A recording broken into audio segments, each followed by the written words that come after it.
So many Christians are not actually Christian, and I was guilty of that too. I mean, I thought that Christian was just being a nice person and helping people, which certainly, we want to be nice and we want to help people. That's part of God's qualities. But at the same time, it's not just about being nice and helping people. It's also about being holy.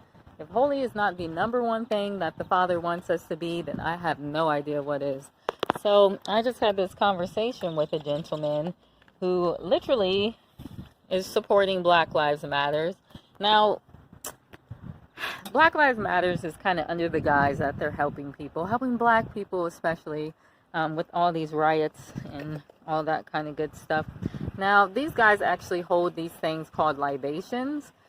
They said what they do is they pour out a sacrificial liquid to their ancestors. Now, this is called ancestral worship. It's really popular in Africa. No, these ancestor worshipers, oftentimes the leaders are called Sagamas. They do not worship the Most High God. And then they also say that they try to invoke the spirits of dead people, victims from police brutality or whatever it is, for their wisdom. Now, that's what you call necromancy, where you're talking to the dead. God is very clear that he does not want us talking to the dead. He says it is abomination. Now, you have these Christians who support Black Lives Matters, who have obviously confessed to being witches, and that they're doing all sorts of divination and that kind of thing. God says if you support someone that is evil, that is an abomination. You don't have to be the person doing it yourself. You literally can support someone doing it, and the Father considers it an abomination.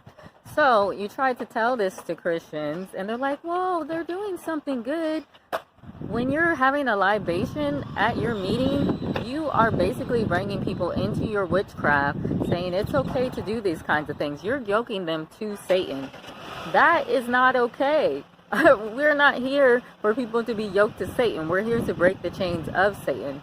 So, with that said, Christians, if you're supporting this group, you might be the first one where God says, apart from me, I never knew you, you worker of lawlessness. You need to go and you need to learn who God is. He literally says, I will not suffer a witch to live. He said that. I'm saying it, but I didn't say it. He said it. I'm just repeating what he said. So, if he's not going to suffer a witch to live, he's not playing around with what these witches are doing. We need to repent, and we need to take God seriously.